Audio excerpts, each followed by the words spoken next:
So you see three faces and two trainers up front, and that's because one was stuck in a snowstorm yesterday. And that's Erica Hines, who's the first picture that you see. Hey Erica, because I know you're watching on Facebook. That's my work day, as I refer to her as. And Erica is the main researcher for the Wake to Woke to Work paper publication. And this is actually her workshop. That her and Kay was like, hey, do you want to come to Chicago and help me do a workshop? And then she couldn't make it. But because she's my work bae, we actually mind-meld a lot, so we're going to get through today. So that's Erica Hines. She owns a company called Every Level Leadership, and she's an amazing researcher and trainer and facilitator. I'm Desiree Adaway. My company is called the Adaway Group, and I don't do the research stuff, but I do equity audits and pay audits and equity, inclusion, and justice work with organizations and institutions. And Heidi? And then my company is called Community Connective, and I'm sort of all over the place. I even do Google Ads for nonprofits. But my racial equity practice, I do a lot of work with strategic planning through a racial equity lens, and as much of the different things that nonprofits are doing, whether it's leadership development, capacity building, whatever it is, trying to push for a racial equity lens in all the work that they're doing. All right, so let's start with the publication. Right, so this is the Wake to Woke to Work, building a race equity culture. And I want to ground us in a little bit of understanding about what is race equity culture. And so it's proactive, right? So a race equity culture questions assumptions about how the work is actually getting done. It challenges our colleagues to shift mindsets, practices, and systems within organizations. So the goal is not just to eliminate the gap between white people and folks of color, but it's basically to increase success for all groups. And one way I help organizations think about race equity culture is if something is not working for folks of color in your organization, it ain't working for nobody. So we can think about policing. If policing is not working for folks of color in your community, then ultimately policing is working for no one in your community. Right? So when we talk about race equity culture, that's what we're talking about. How one that is focused on proactively countering race inequities inside and outside the organization. Right? And this is the race equity cycle, awake to woke to work, and all the different levers that helps move organizations through the cycle. And even though my work they did the main research on it, I use this a lot with clients. I give it to people away like Christmas candy. I'm like, you ain't ready yet? You better get on this. I mean, it's a great tool, and it's a great way for organizations to really assess where they are in the process and see it as a process, right? See it as a continuum of doing this work. Anything you want to add here, Heidi? No, I'm good. All right. So, as we get started, let's think about shared language and concepts and frameworks. I love a good framework, y'all. There's no framework that I don't love that I can't just talk about and want to be with. So, within your organization, here's one of the key questions y'all should take back. What? Are you kidding me? Aww. I have no idea what happened. It just sounded like... It just powered down.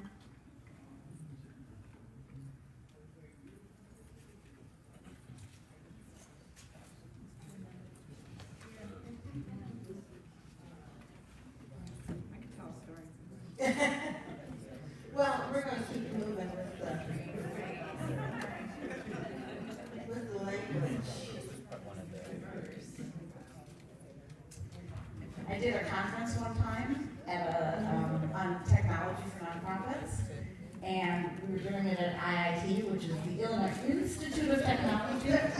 And I insisted on doing a run-through of all the tech the day before. They poo-pooed me. Sure enough, the next day, because I had his phone number, I could call him and say, the technology's not working. You can count on it. So I want to just talk about some shared language, and the PowerPoint will come back up. But I want y'all to think about why you need common vocabulary to guide your work within your organizations, right? So I'm going to ask y'all to think about that for a couple minutes. Why do you need common vocabulary to guide your work? Yeah. So you know what you're talking about. So that you know what you're talking about. That's helpful. Consistency. Consistency. Exactly. You said you did. I was literally going to say. You were literally going to say, Twizy. Got it. So you know what you're aiming for. Exactly. Exactly. So we don't end up using the right words to describe the same practices. Right. And each of these words may mean different things in different institutions or organizations. And we know that people come in and out of organizations, and so you really want to have some shared language that institutionally can be shared down through your organization, so you're not constantly recreating the wheel. You have something to share? Yeah, I see shared language as a fundamental element to create agreements. So it's like, how can you create an agreement if we're just not even on the same page about what we're talking about? Yeah. And then creating a shared vision. Great. Shared agreement, shared vision. So, my next question for y'all, because y'all are way smarter than I am. Think about, for a couple minutes, what are some of the words that you need to have some shared understanding about? Right? So what are those words, right, that you need a common vocabulary with if you're doing racial equity work? I think two big ones are equity and inclusion. Equity and inclusion. Like proper terms to describe people of color, like minority versus people of color. Right. Some understanding around how do we describe folks that are not part of dominant culture? What are some other words? Racism. Well, race. Race. Understanding it's a social construct. Right, race. What are some of the other must-have words? Power. Hello. Justice. Justice. Systemic and white supremacy. Systemic and white supremacy. So I always tell people, I do a free webinar once a year called Whiteness at Work. I always have hundreds of people that register and attend. And I always tell folks that 5 years ago, when I would, use white supremacy in a room full of folks, they would get up and walk out. They'd be like, what? And so, I couldn't have paid people 5 years ago to come sit at a webinar and where we talked about white supremacy. They just didn't do it. All right, so we got some language happening. So let's go through what I put down, and y'all can add or take away to this. So diversity, which is the word I hate most in the world. That and moist. Not at all. We don't ever have to use it. So, there's an official definition for diversity, but I always talk about diversity as just a number. It's a bare minimum. It's what's present in the room. It doesn't speak to power. It doesn't speak to difficult conversations. It doesn't speak to decision making. Right? Can I add something about diversity? Yeah. If one more person tells me it was a diverse candidate, that one person, let's make sure we use the word properly. A person is not diverse, because when we do that, we're pretending that normal is white and other is not white. So if you're going to use diverse, it's about groups of people, only not individuals ever. So then we have equity, eliminating systemic and institutional barriers that have prevented full participation. So this is it. Not everyone's in the same place. Not everyone has the same needs. But that's the difference between equity and equality. Right? How many of y'all were raised that if you would just treat everybody the same, life would be great? Right? You just treat everybody the same. Can't happen. And we know this when we're dealing with HR, right? Because they're like, well, we just want to make sure our policies treat everyone the same. We don't all have the same start. We don't all have the same needs. Inclusion. Authentically bringing traditionally excluded individuals or groups into the process, into decision making, into policy making, in ways that share power. That's your job as a leader of today, is to really be focusing on how do you share power. What does that look like? Right? So I always tell people diversity is what you count, inclusion is what you feel. And that's why it's so hard, right, to really know if you have it. But we know when we feel it. We know when we feel included. We know when something was created with us in mind, made for us, not just accommodating us. That's inclusion.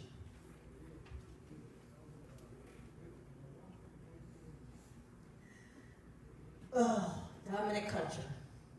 So this actually goes back to some of the pieces that we were talking about this morning a few minutes ago, right? Dominant culture looks at language and religion and social values and social customs, and they're the norms for the entire society. Dominant culture evolves and changes with the times, and this view is the view. Right? So when I always talk about dominant culture, I talk about white supremacy. I talk about the patriarchy. I talk about capitalism, and I talk about Christian hegemony. Those are the pieces that together are what undergirds dominant culture. Right? So this morning when they were like, you can't talk about these things and not talk about the economics of this work, because that's capitalism. Right? So when you were in your institutions and y'all are talking about dominant culture, right? Make sure you talk about white supremacy, patriarchy, capitalism, and or whatever tools that y'all are using in terms of bringing in money and resources to your organization, and as well talk about Christian hegemony. Right? So white dominant culture. White supremacy sets whiteness as the default for all of our norms. This means that white-led and white-dominant organizations, whiteness is the standard for office behavior. Right? Workplace values are built around whiteness. Right? And this is the criteria that we use to discern merit and raises and who stays and who goes and who's in and who's out. Right? And people of color and other underrepresented non-dominant groups entering into these white-led, white-dominated spaces always will have inherent tension. And these organizations, as organizations, we need to acknowledge that inherent tension that will be there. So in light of where we are in the world, I don't talk about whiteness, the tool of whiteness, unless I talk about anti-blackness. And it's something that we don't talk about in organizations enough or have an understanding of. So for me, this is always a part of my shared language when I'm teaching and working. Right? And so this is anti-blackness lies in that little nasty part of our brain. Right? This is when we see black hair as a problem and not professional. This is when we expect less of our black staff. This is when we assume the best of white folks. Right? And this process and this tool of whiteness relies on anti-blackness. So I always ask the question, and this is from Marisol Jimenez. If you're watching Marisol taught me this. The question is not if anti-blackness is in the room. The question is always, how is anti-blackness in the room? Because it is always in the room.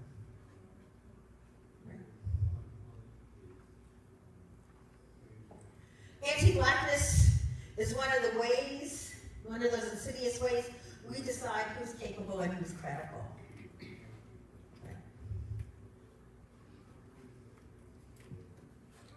I don't have them up here, but I also always add, in light of where we are in our world currently, anti-Semitism and xenophobia as part of shared language within your organizations and institutions. How are those showing up? Anything else, Heidi? Yes? I'd like to share, I work for a Native American organization, and there's a lot of anti-American people in this company. Absolutely. I appreciate that. Anything else, Heidi? Yeah, I appreciate that you add xenophobia and anti-Semitism, particularly in these times. You know, maybe 10 or 20 years ago, we might not have anti-Semitism as part of the conversation, but right now, it very much is part of the conversation. All right, so how many of y'all have read Tima Okune's Characteristics of White Supremacy? Right? You gotta read it. I do, with my company, we do equity audits, and so we go into organizations and we basically audit where they are on the spectrum around social justice issues, right? So we look at racism, we look at ableism, we look at gender justice, we look at language justice, a whole spectrum. We let folks know where they land. We give them a cultural review, and then we give them very prescriptive, these are some things y'all can do to fix this, right? So we give you solutions. And in doing that work, these are some of the organizational habits and norms that we have seen just popping up regularly across all kinds of institutions. Whether this is a nonprofit, a for-profit, a small business, right? All of this is rooted in white dominance, including if it's an organization that is run by people of color. These show up, right? That's how deep white dominance is. Right? So I want y'all to chat with a neighbor or chat at the table for about 5 minutes. And I want y'all to talk about which one of these shows up in your workplace culture, in your institutional culture. I know somebody's gonna be like, all of them. Okay, so I'm gonna have you only talk about the most pressing ones, okay? So take a few minutes, introduce yourselves to your table mates, and identify which one of these shows up the most within your organization.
They're all, You know? yeah. So it's really, You know, we've been stuck in this like very messy relationship between Dominic and Saul. I just, that last slip resonated with me, because I think we had a reset. We're going to take about 2 more minutes, so if y'all can make sure everyone had a chance to speak. But, hiring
I've been trying.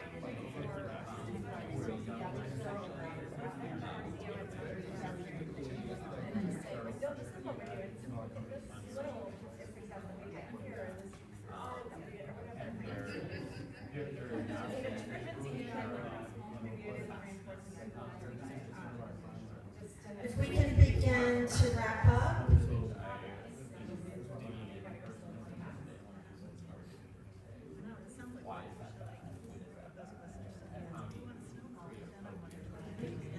So, we already know y'all are going to do some shared vocabulary and concepts, determine what terms that y'all want to define and use, right? So I'm going to ask you, as you look at these habits, and we can do a show of hands. Defensiveness. Who said that was their main one? No. Lack of codification. Everyone knows what lack of codification is? All these unspoken rules that are not really in policy, and only the cool kids really know that they can do that thing, and nobody really tells you that you can do that thing, but somehow you figure it out. But not everybody knows the thing and how it happens. Right? And that's so many organizations. Over the past few years, we've seen this show up so much, especially at like who gets to work from home and when. And if you're new, you're like, I don't really know. And then to come in with, right, an underrepresented identity in these spaces and not know what you can and cannot do, right, makes us all worse. So the lack of codification is a big one. Also, when you get to take vacation. Oh, when you get to take vacation. When are you allowed? When are you allowed? Who's allowed? When are you allowed? And my favorite, though, is organizations that will give you all this PTO, but nobody ever takes it. Huh, I wonder why. All right, we'll get to that. Speed, urgency. Yeah. We gotta do it now. Our funders, our people, everything. Climate. I work with a lot of environmental groups, like, climate. I'm like, I get it. That's real. And, right, when we don't slow down, we leave people from discussions, from rooms. We make decisions about people without them. Right? Perfectionism. Ooh. You want to talk about that a little bit? Not alone, but Oh, okay. Who else said perfectionism? Okay. I just raised high everyone. My name is Upswell. Heidi. I live in Washington, D.C. I work for social impact consulting firm called FSG. And I brought up the fact that it's within the consulting framework, you oftentimes have like a way of doing things. And so even though when I first joined the firm, there was very much like a strict culture of like PowerPoint slides and structures, and this is how you facilitate, this is how you present. And while we've been able to bring in a lot of young consultants within the fold, it can be a little bit tough to really bring your full talents to bear when it doesn't fit within the mold. So we're currently undergoing an internal process of really reflecting on the different competencies and skills and practices that we actually need to unlearn in order to open ourselves up to being more effective consultants and advocates. This is all about unlearning. This work is really about unlearning.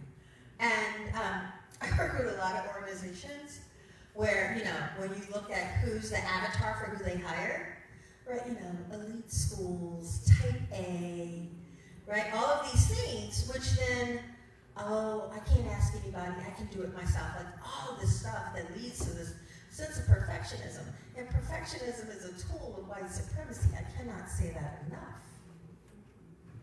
And I think, and then, you know, God, let's intersect it with the patriarchy, right? I think for women, and white women especially, there is something about perfectionism that's going to kill all of us, right? So, yeah, let's be mindful of that in our cultures. I'm not going to go through all of them, but the right to emotional comfort. Anybody bring that one up? Yeah? Is that with leadership, or is it with everybody? The whole community? All of the above, yeah. Don't talk to me about this. And only if you do, you're telling us to be super sweet and super kind in all the ways. I was wondering if you could say a little bit more about that. Oh, that the right to emotional comfort is, so when we think about systems and the status quo, it is, oh, there goes Desiree, and she don't say the thing again. So we're gonna have to make sure Desiree ain't in that room because she don't say that thing. Because we can't upset people. So my favorite is, I just give them the name David, so if anybody's named David in here, I'm sorry, is I work in an organization, and we have all this data. We have data about microaggressions and all the ways that they're falling short on this equity work. And so maybe my contact is not the CEO, but you know, a VP or somebody. So then we'll give them the data, and they'll be like, so when you give it to David, can you just be basically not you? Can you be, you know, like, how can we present this in a way that's palatable for David? And I'm like, oh, that's awesome. But what about the 20% of Black and brown people who work here who ain't nobody palatable with them every day? Right? But it is this right that leaders have a right to comfort. Folks who give money have this right to comfort. Right? Who has the resources and the power must be given comfort. And we also know that what happens is, with dominant culture, when we're in a space together, the folks who are underrepresented and marginalized are always going to end up taking care of the dominant culture because that's how we stay safe. So yeah, I'm going to make David feel good because I'm going to keep my job. I'm going to make David feel good because when David clowns, we all suffer. So instead of us dealing with David's lack of leadership, this is what we do. We make sure David stays good and comfort. Anybody named David? I'm sorry. And so we're not going to go through all these. The other one that shows up a lot is data-driven DEI, like we got all this data. And I'm like, data doesn't drive anything, culture drives everything. So you can be data-informed, but you are culture-driven. And I give data to people all the time. Let's take context, y'all, around how this data is being used. All right? We can do this all day. We gotta go. So I just want to say defensiveness is actually about fear. And it's about fear of losing power, losing comfort, losing privilege. How many of y'all make people write as a part of hiring process. We love the written word. We need everybody to write so beautifully. And I'm like, if you got 8 people on your team that are excellent writers, do you need one more? How about you get somebody that can actually hold a relationship with people? Right? So these are the things, and this is how we end up with these cultures, with white dominant, white supremacy cultures that we were just reinforcing. All right, we're going to move on. We have a little bit more to go. So how do we identify the race equity champions? The board, the leadership, and the champions who are going to help move this forward. And I know for some of you that's an oxymoron because they are exactly who's in the way of moving it forward, right? So if you know anything about our organizations, you know that the leadership and the board are really going to impact how things move forward, how quickly and how they move forward. So it's important to make sure that you do everything you can to build these relationships with them so that they will champion this kind of work. They hold access to all the resources, right? They have all the golden keys, and they set the tone of the culture. And we know, we've talked already about how important culture is. So they have to be on board. And the hard part about that is getting them to learn alongside staff. I know a lot of organizations I've worked with have the staff going through training, but we'll do the board later. They're not ready yet. Well, good luck getting much beyond implicit bias training for your staff if the board isn't doing any training at all. So it's about making sure that they are getting that training too, so they understand the issues. So let's talk a little bit about some of the tips to getting them engaged and supportive. So it's hard to move an entire board because even if it's an all-white, all-male board, there's still diversity of thought, right? So the goal is to find that 1 or 2 people who have some interests, you've seen a spark, you've seen something in them that shows that they have some interest in moving equity forward in the organization. I'm hoping you're not going to tell me there are none. That's also possible. But hopefully there are at least a couple who have expressed some interest and would partner with you. So you can start, and some of this is just good org dev kind of work that you can do for anything, even beyond racial equity. Start by seeking their counsel on how to work the politics. Just having a private conversation with them, getting their input, getting their suggestions. That alone may push them in the conversation to take a bigger interest. And then being transparent about where things are at, because they feel like you trust them and they start to trust you, and you're not going to do anything without building up some trust with them. So if they express interest, and if you start telling them what's really going on, that's an opportunity to build trust between the two of you, and then this becomes a real ally and a real partner. Make sure they understand that it's important to be on a learning journey, and that it's not just acquiring knowledge, it's also about lived experience. So it's not just getting them to understand the definitions of terms, it's also making sure that they understand it more broadly than that, and that they have had some experiences, and that they understand that, sometimes it aligns with what we're talking about, with this idea of the written word, that, okay, knowledge, cognitive knowledge, it's not just cognitive knowledge, it's storytelling, it's experiences, it's everything else. So generally people get involved in racial equity or DEI work because of a mixture of a business imperative, meaning they understand the value for the organization at some level, personal imperative, meaning there's something that they personally feel strongly about, whether it's a commitment to the mission or whatever else, a societal imperative, and boy, we're seeing that a lot right now, where there's this huge amount of interest in racial equity work.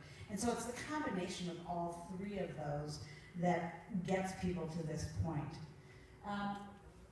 So if you look at the slide behind me,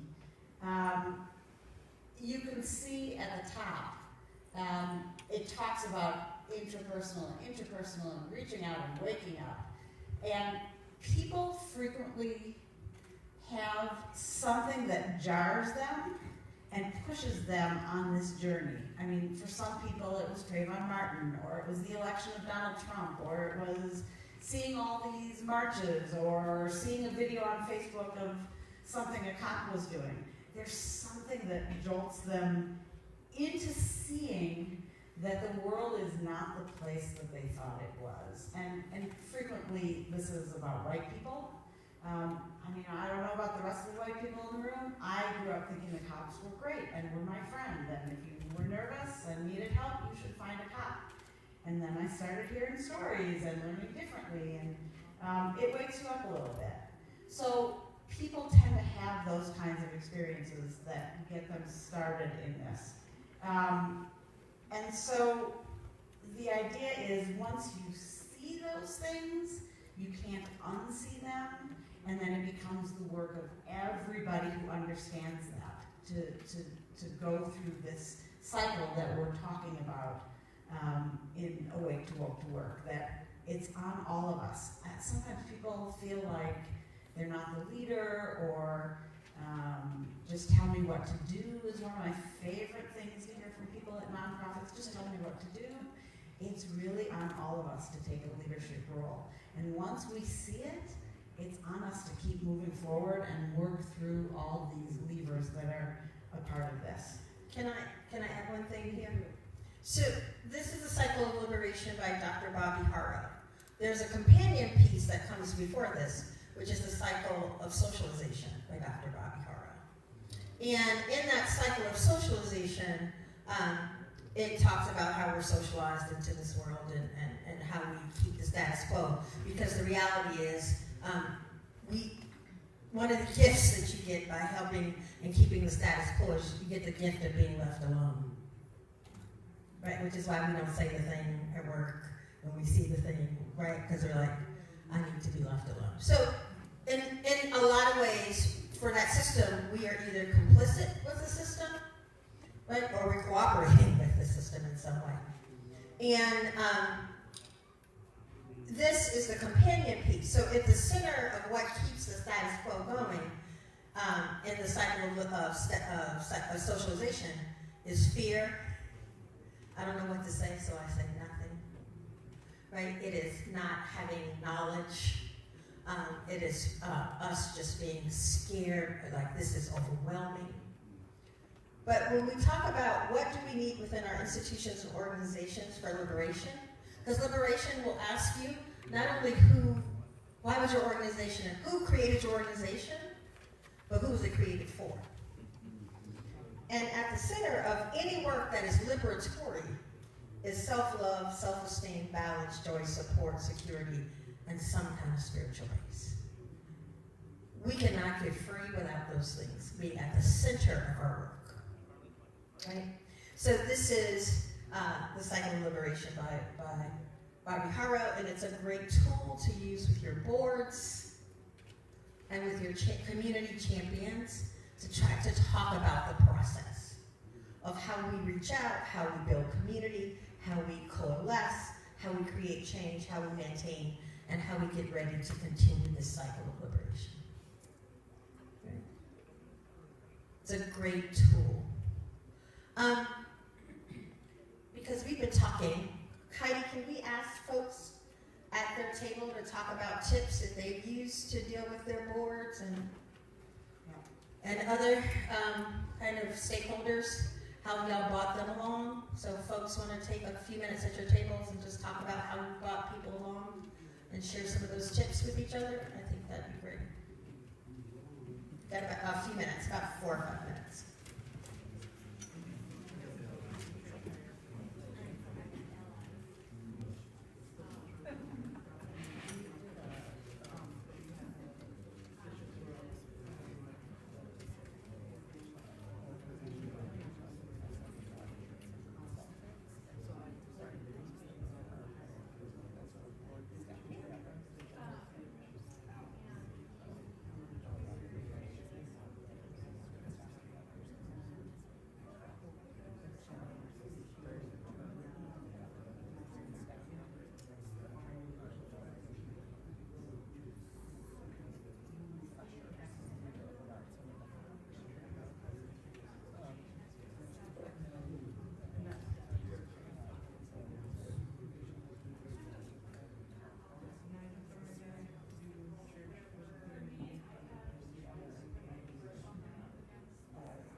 some people, including me, was re-education.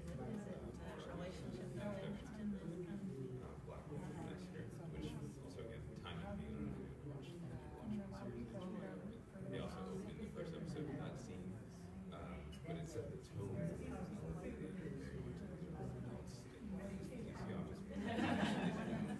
much I think that we have done it really good because I'm like a like the Kitrosser state down there. So our board of directors has said is just a steering committee. And we realized really quickly not to make the assumption that that steering committee is leadership or communicating and on the same page. And so one way we found to bypass that direct engagement is having our anti-injustice steering committee for organizational anti-injustice steering committee find avenues to work together. Not to like compare notes necessarily, but to see opportunities for engagement or collaboration and make kind of move. But then and through just those conversations, like they become aware of the discrepancies and shifts so together without having to go through senior leadership. So that's been useful for us national. But again, that's having a large board and we have 30 years just on especially justice steering committee.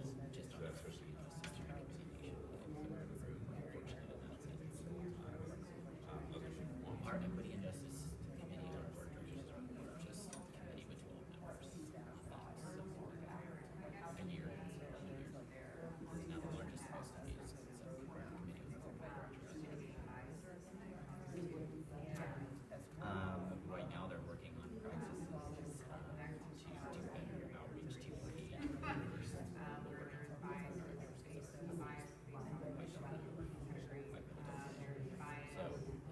But also kind of practices. So we're unique because we have a network of affiliates or federations. We also have organizations that guide our policy work nationally. And part of those engage with those affiliates, CEOs, police, all of those other organizations. So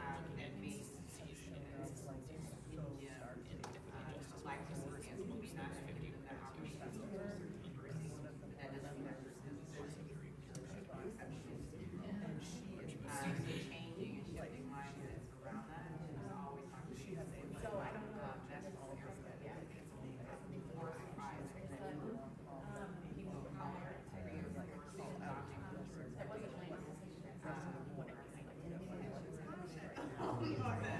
but it's a practice for everyone that makes all kind of adopt that or the standard healthy so breaking that habit is the big one. We're going to take about a minute or two more. If someone who has not spoken yet today at your table, let's make some space for them to speak as well.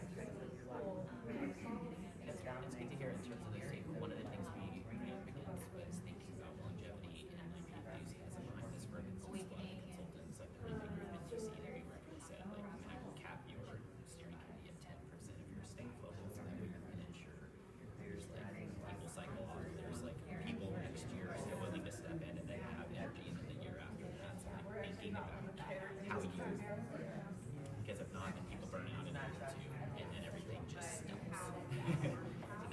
But that's interesting in terms of looking at those other stakeholders through that working group outside of just the steering committee.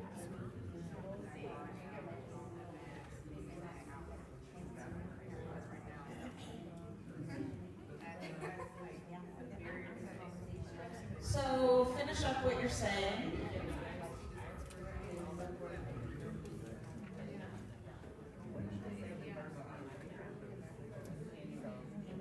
Anybody want to share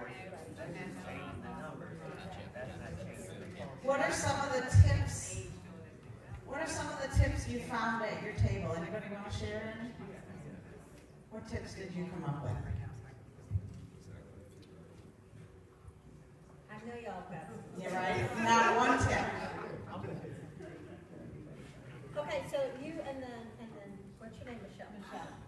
I know we just called Michelle out. She didn't even want to say no. Go ahead, Ryan.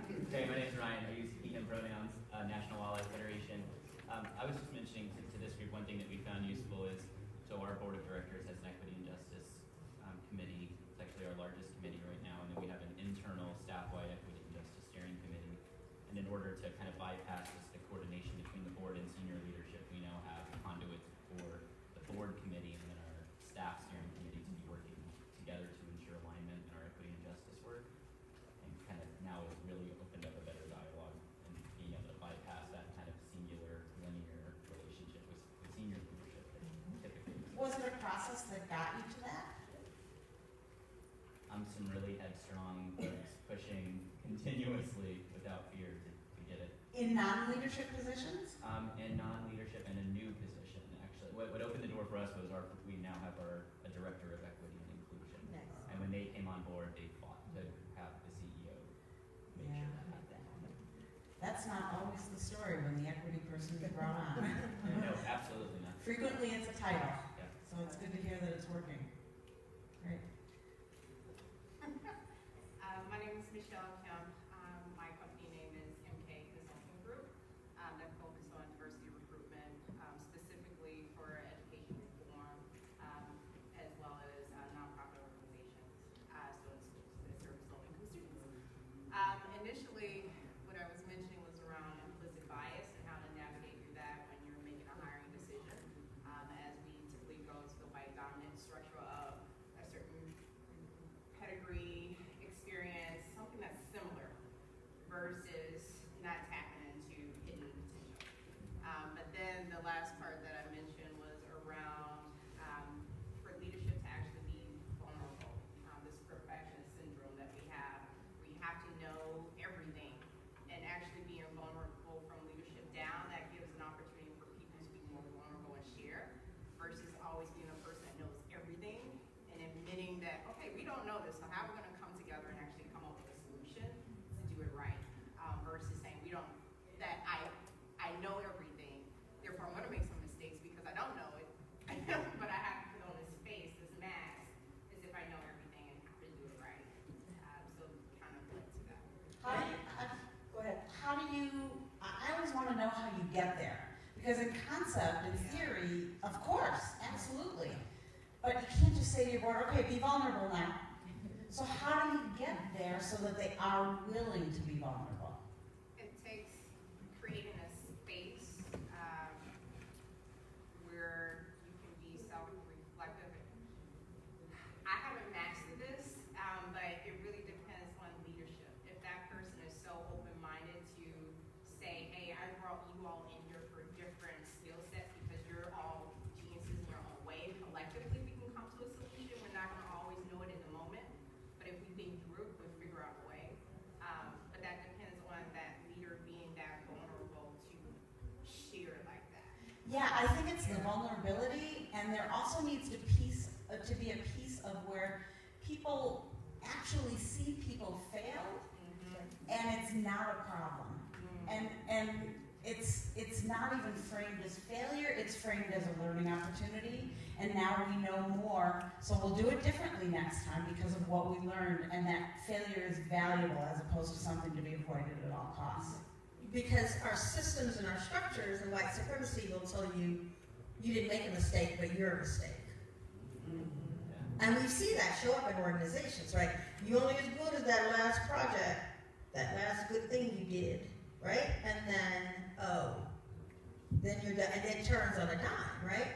So I always tell people in large organizations where I work, I was fantastic until I wasn't.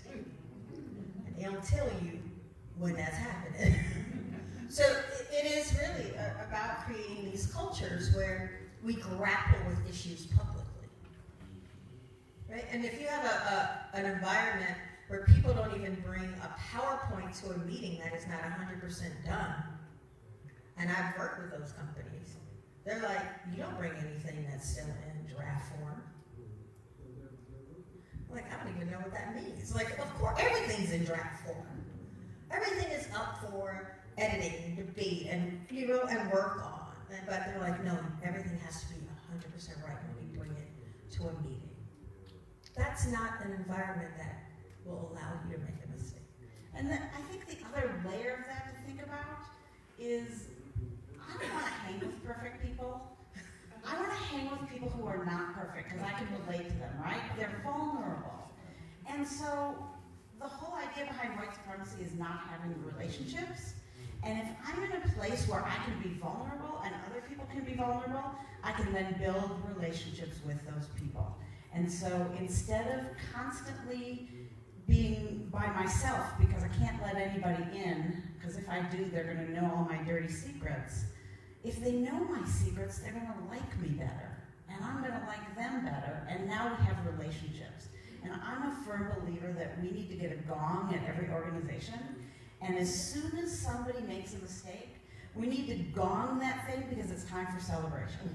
It's time to get out the party hats and say, woohoo, you made a mistake, let's celebrate it, instead of hiding in shame. The hands up.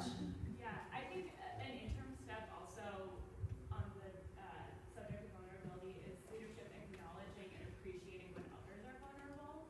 Because I think one of the biggest facets of power is not having to consider your response and not having repercussion for saying exactly what you want or being combative because you have earned that right by being in a position of power. And I think even if leaders, board members are not ready to be vulnerable themselves because it really does take some personal journey to get there, creating a space where the people doing the work who are often really at the lowest level in organizations because they're the ones really face oppression.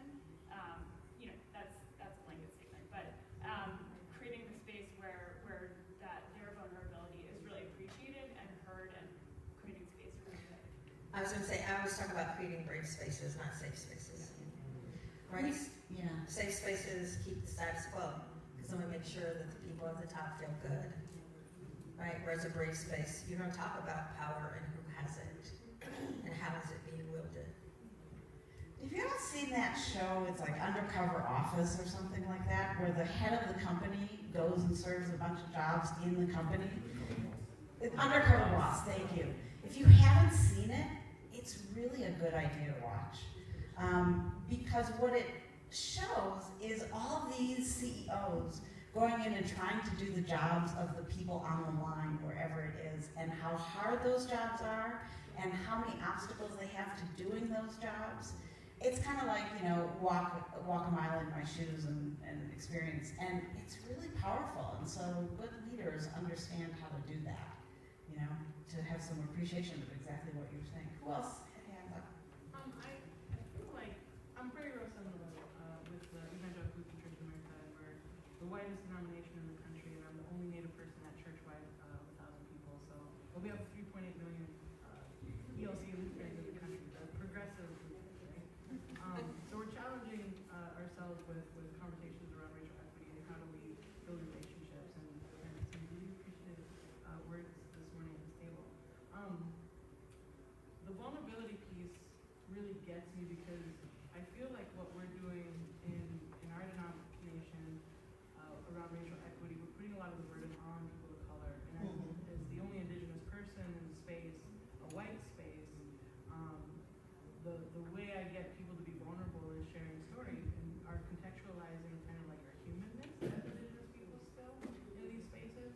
I don't know how to do it in a way that's more effective, but without putting our people of color in places of pain. And I don't know how to shift that because we get white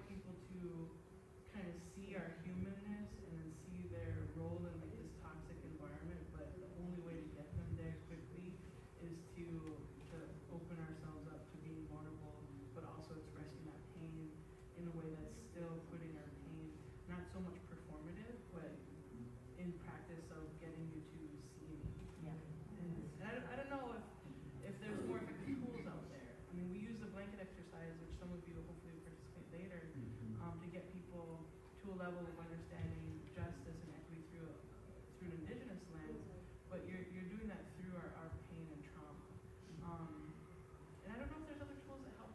There's a racial healing circle today, it might even be right now, which is one tool that I think would have a lot of impact, but I feel like as a white person, I'm wholly inept in trying to answer your question because it's not my lived experience. So. Well, I'll say this, hopefully we'll get to it today. One of the last pieces we're going to talk about is kind of communication. So I don't go in places and do some, check the box bias training. I'm like, read a book, check out an article. You can figure that out yourself. The skills that organizations and institutions need to have are, one, how do you have difficult conversations and sit in that uncomfortableness, whereas I don't take care of you in those moments, whether that's an underrepresented identity to, white dominant, whether that's a woman to someone who identifies as a man, whatever those things are, right, that I'm not taking care of you in these moments.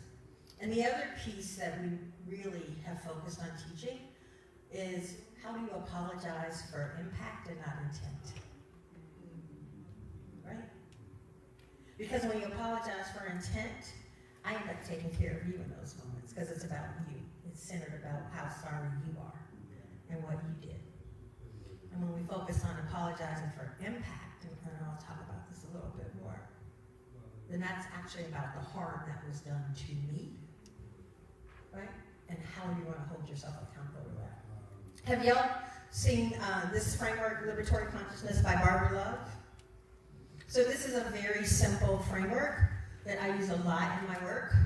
Awareness, analysis, action, accountability. Right? So you have some awareness. So you and your 8 million Lutherans, and I went to a Lutheran school and graduated from one, so I know what it is to be the only one in a Lutheran space, is that awareness, that waking up. And in organizations, that can be the most painful part of it, is when we realize that who we say we are is not who we really are.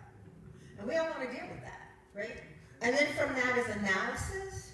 I need to understand how the intersections, these isms, are affecting folks. From that analysis, we can come up with the next best right action, one that hopefully will cause the least amount of harm. We love to go from awareness to action. I learned something today, y'all. Let's go do something. I need you to get an analysis. White people have an opinion about race. I need you to get an analysis about one. Right? So get an analysis. Do your learning. Do your knowledge. And it can be done together Absolutely. with only white people in a space to talk about whiteness and figure it out and not just guess or whatever. And then the last piece is accountability, and this is for you, which is white people don't get to hold themselves accountable in those spaces with you.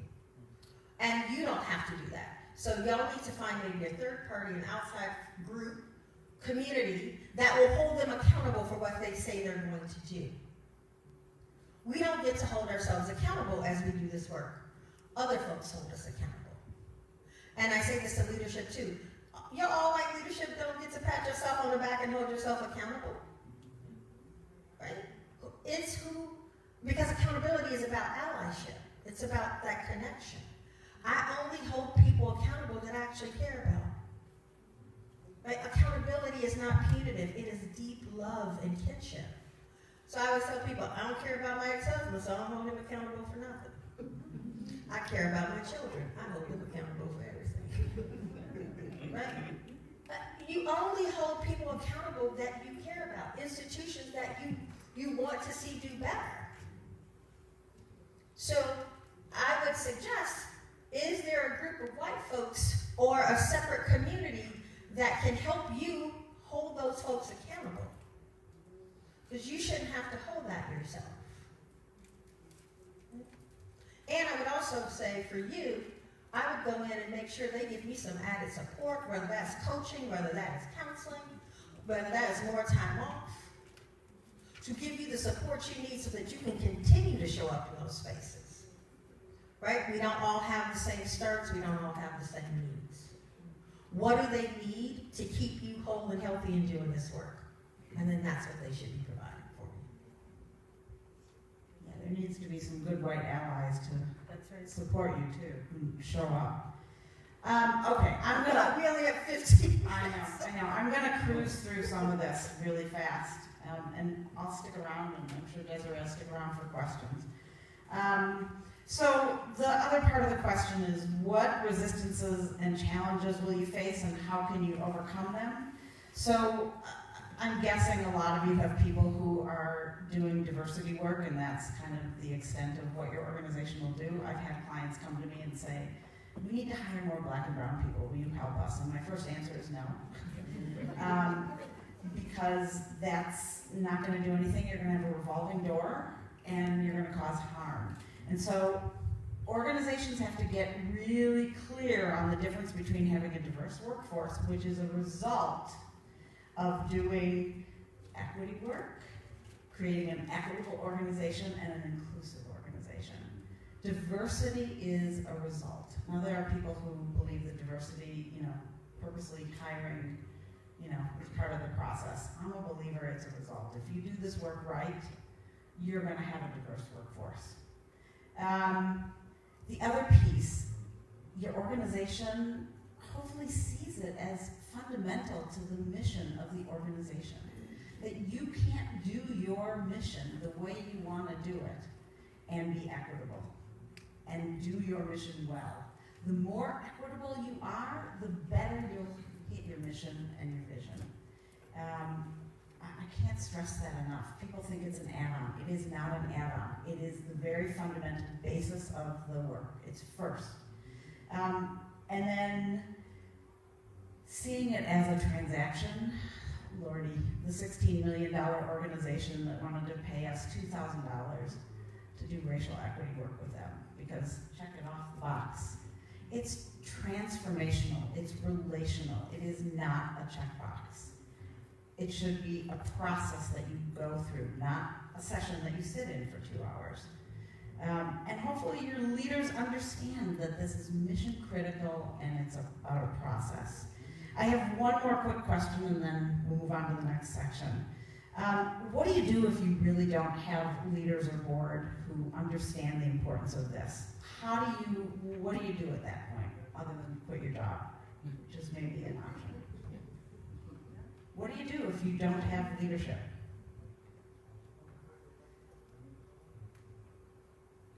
Okay. I focused on my teams. Right? I'm like, we're going to define what professionalism for us is. We're going to talk about how we are going to do this work differently. Right? If they won't do it up there, we're going to do it right here amongst ourselves. And I did all of that work with my individual departments and teams. And in seeing that, right, other folks within organizations is like, what is going on? And you don't even have to be in a leadership position. That's right. Because I'm guessing there are people at every organization that you can align with, and you can start meeting, and you can start having conversations. This is really crappy. We need to do better. Let's start talking. And you become a critical mass over time as more people join, and there's power, even though you're not in a leadership position, because there's power in numbers. And it works. I've seen it work over and over again. So even if you don't feel like you have power in the space you occupy, and you have power when you come together with other people. Remember, it's relational. Use relationships to get where you want to go. How many of y'all are hiring managers here? Okay. So, one of the things I tell folks, they're like, Desiree, help us hire more black and brown people. And my answer is always this: hire better white people first. Have a leadership that actually has an analysis. Why would I send some black or brown person into a space to be traumatized? I got a t-shirt that says it, hire better white people. And I mean it. I mean it more than anything on earth. When we are crappy managers, we cause harm. When we're crappy managers with literally no racial equity analysis, we are causing deep trauma. Right? So these skill sets are not optional. They are essential to the work and to you being able to hire and keep people within your organization. All right. Are we going to go to the next one. The next darn slide. We are cruising now. Okay. No, three. Three. Yeah. We can think. Three. I think that was three. Oh, look at me. There we go. Yeah, great. That racial imperative, the strategic imperative. Yeah, that's three. And this is the question. Yeah, okay. I thought you were still on two. Sorry. We're new to this together. We've known each other for a long time. I was supposed to be the third wheel today, and instead I'm part of a scooter. You are an essential part. Oh, I love you too. Okay, so let's talk about race equity as a strategic imperative for the organization. How do you convince the organization that this is important and central and fundamental to doing the work? So let's think about it, that we need to think about it both from an internal and an external perspective. Do we have time to take 5 minutes or no? Maybe not? 3 minutes maximum. Okay, so come up with a brainstorm list for 3 minutes. It is 12:32. At 12:35, I'm going to bring you back. Come up with the internal and the external. You can't talk with your hands. Internal and external benefits for your organization to be to becoming a racially equitable organization. Internal and external benefits to the organization. At your table, take 3 minutes. And you can work together. You don't have to do it individually. Sponsors definitely have an eye towards it, right? But we see that encouraged more and more. That's how we've been selling some of it.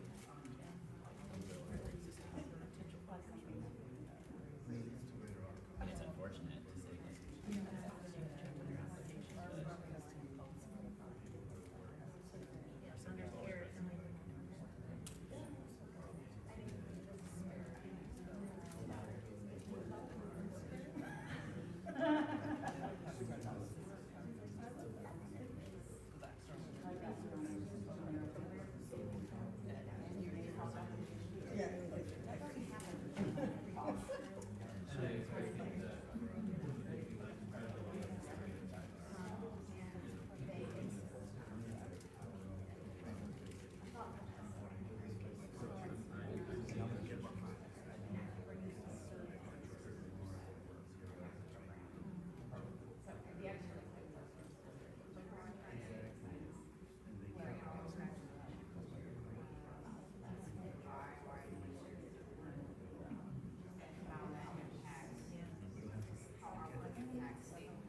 One more minute, y'all.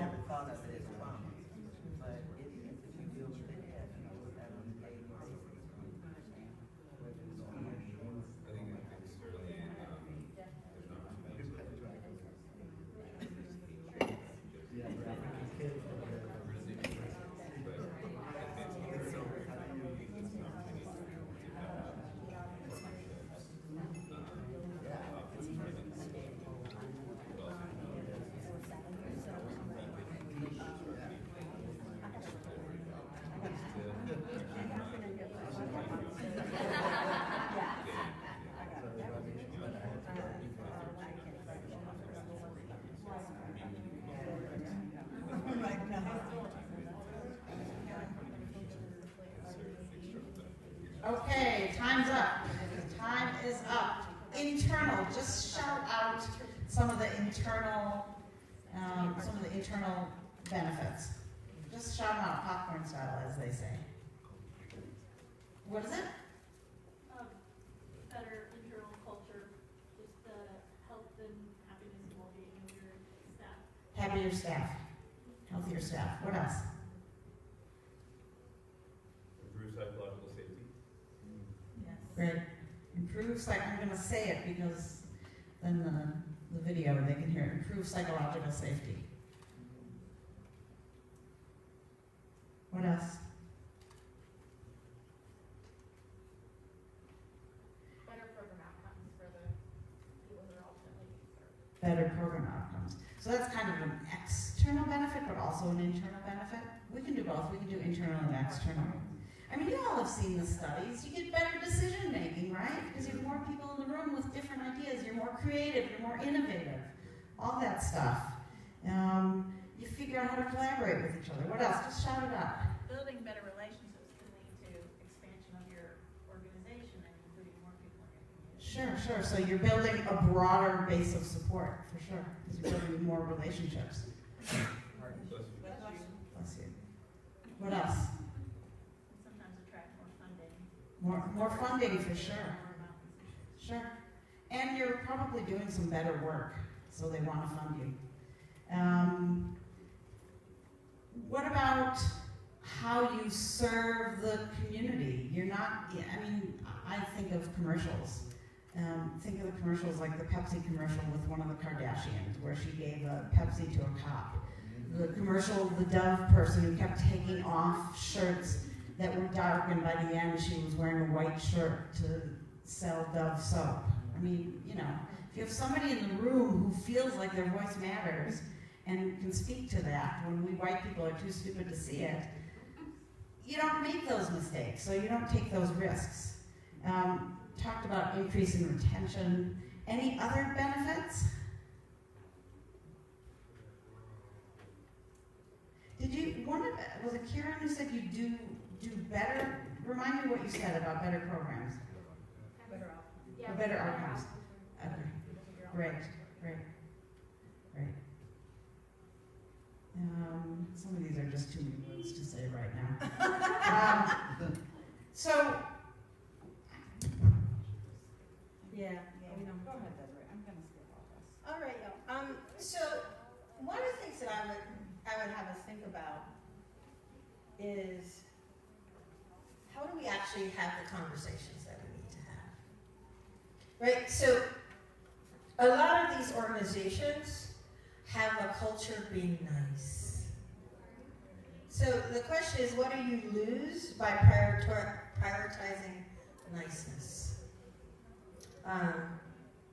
What do you lose within your organization if you're conflict averse as a culture? And those are actually two questions that I want y'all to take to y'all teams and have a discussion around. What are we losing by creating this culture where we are conflict averse?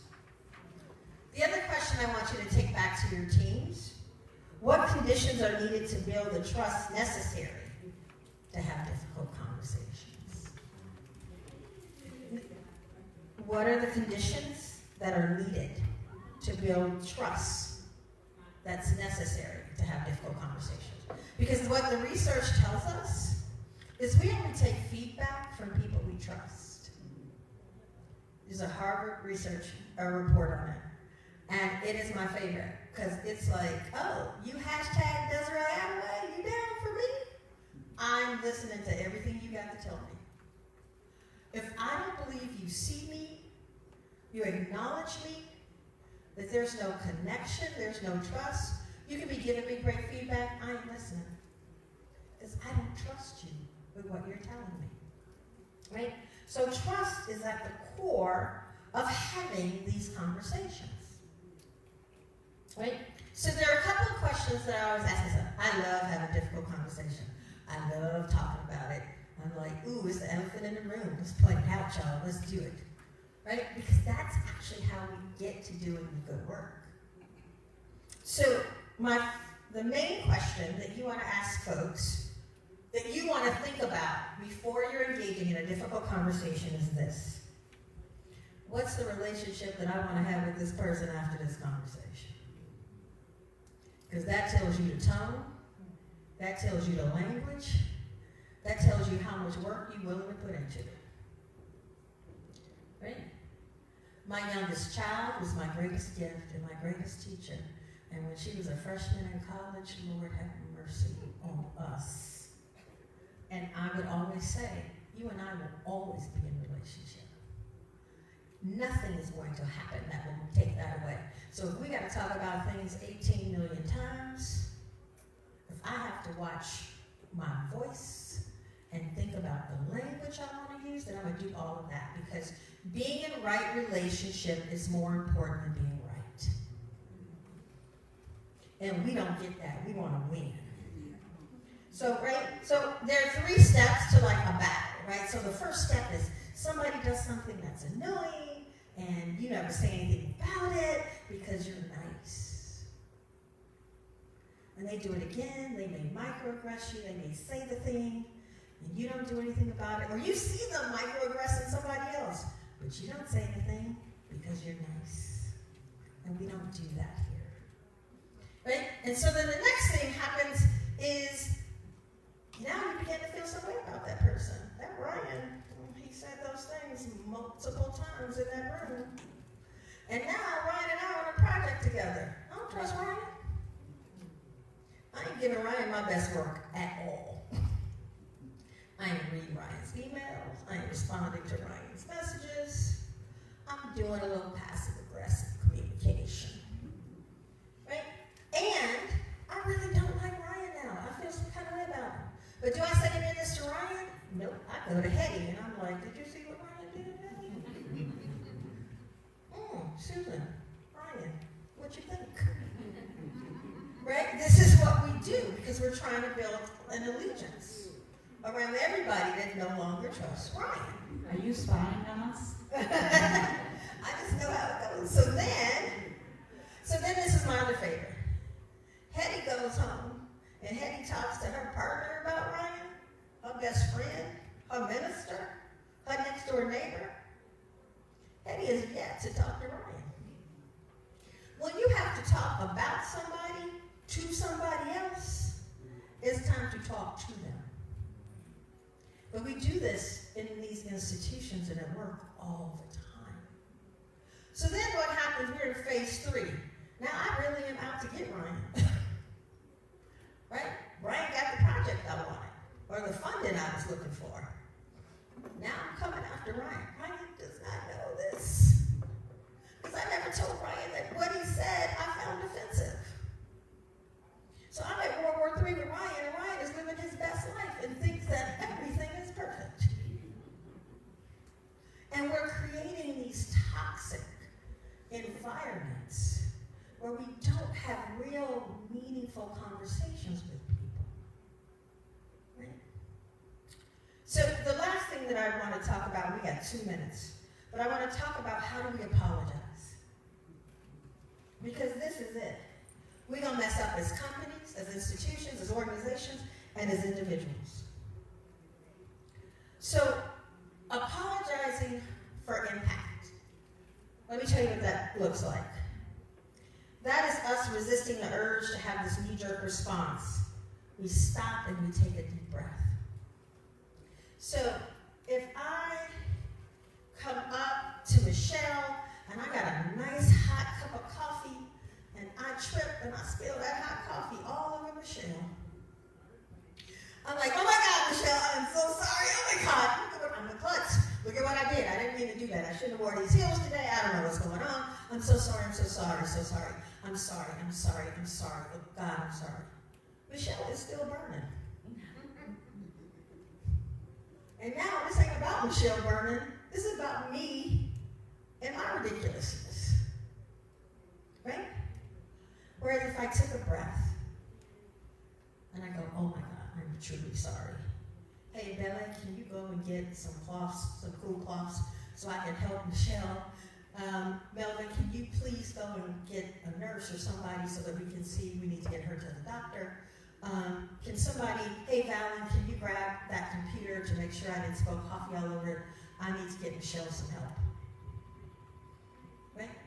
I am focusing on the impact of the trauma that I caused. Unintentionally, but it happened. And I'm responsible. Right? Can I add one thing to that? Yeah. We shouldn't always assume we know what they need. That's right. Sometimes it means saying, I am really sorry, I screwed up. What do you need me to do to help us make this whole again? As opposed to just assuming you know. Take responsibility and ask for input. That was my next thing. Listen. No, that's all right. And understand. What do they need? Do not let yourself dive into this shame and blame, which is what we do. I'm so horrible. Let me beat myself to death. And Michelle's like, can somebody please get me to a doctor? Because I'm on fire. Right? Apologize without making it about you. Work to mitigate the harm you cause. And when appropriate, share it publicly. Okay, burning Michelle is not something necessarily. But if we make a mistake, share it publicly. Be transparent about the process. Hey, our organization went to this event, and while at this event, we absolutely offended a local community. This is what we did. This is how we're making it right. This is who's holding us accountable. We're going to check back in with y'all in 6 months to let y'all know where we are. You're now vulnerable, and people want to be with your organization because you are vulnerable. Right? If you yourself don't understand how you offended someone, that's your job to pinpoint the oversight and lack of understanding. And that's your work to remedy it.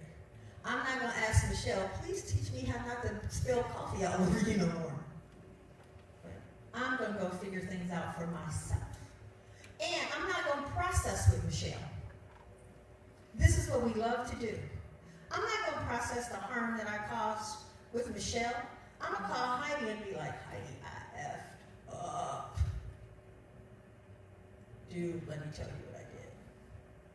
And I'm going to process it with Heidi. And the other bit is always share your learnings.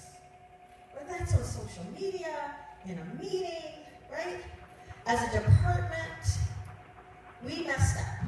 Let's talk about what that looked like. Right? What does forgiveness lead to look and feel like within our department? What does reconciliation look and feel like? What does reparations look and feel like? I think forgiveness and reconciliation are core leadership competencies that don't enough people talk about. It's justice. It's justice. Right? If you're a leader, these are core competencies that you need to be building out. And we're over time, but the last bit that I will say to y'all is having difficult conversations like any other muscle. You got to do it. And the more you do it, I'm not saying it's always easy, but we have to learn that skill.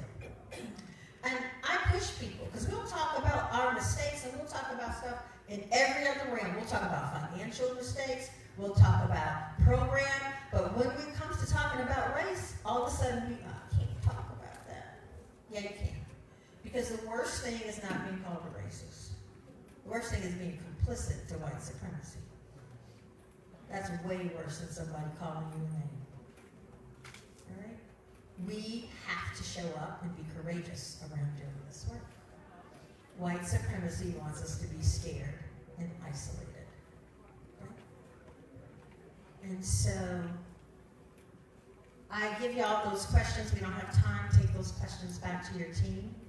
But create a space, even if your organizational, within your departments, where y'all have continuous and open dialogue about race and race equity work. Thank y'all. Anything else?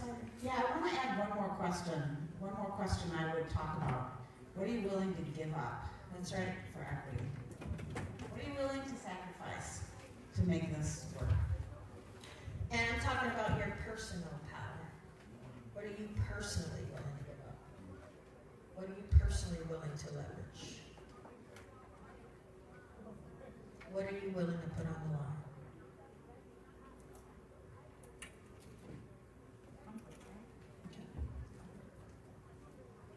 All right, y'all. I gotta go. I gotta get out of my room by 1 o'clock. Thank you. Y'all take care.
have a document that Yeah, that'd be great. So I think they just kind of focus more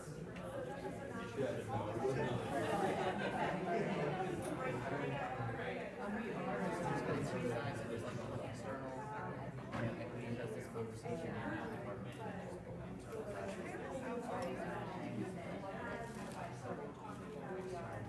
a little bit of both. You guys brought in an outside consultant.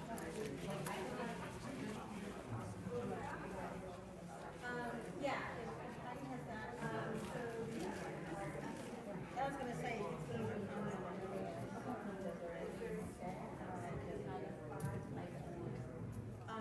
And it's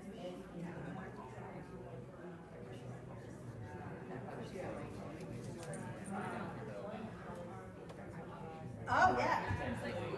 I know. I'm doing like myself. I'm like, No, you need to do an organizational assessment, which means input, not just for the staff.